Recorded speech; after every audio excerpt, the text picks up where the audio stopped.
Welcome to 2-Minute Horror Reviews, where every week I quickly recommend a different horror movie, say what it's similar to, and tell you where you can watch it for yourself. Its synopsis is, a series of gruesome murders suddenly struck Crippen High School. A few years later, a film crew returns to the now abandoned school as the set for their film and runs into the killer who never left. When it comes to 80s slashers, Return to Horror High doesn't have nearly the same name recognition as Friday the 13th, Nightmare on Elm Street, or Child's Play. It doesn't even get included in the lists of most underrated slashers like The Prowler, The Burning, or Just Before Dawn.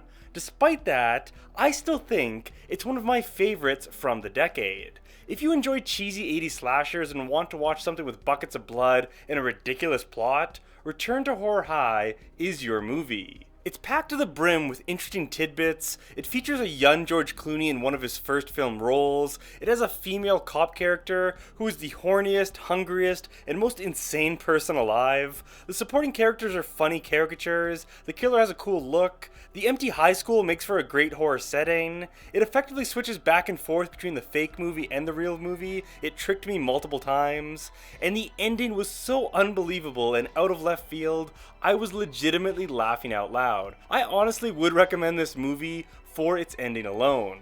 If you like absurd slashers like Motel Hell and Sleepaway Camp, check out Return to Horror High. If you haven't already, please subscribe to my channel, Horror Flicks with Nick.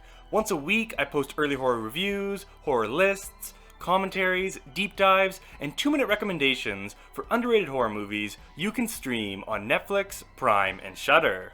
Thank you all for watching this week's recommendation. I'll see you all back next week for another.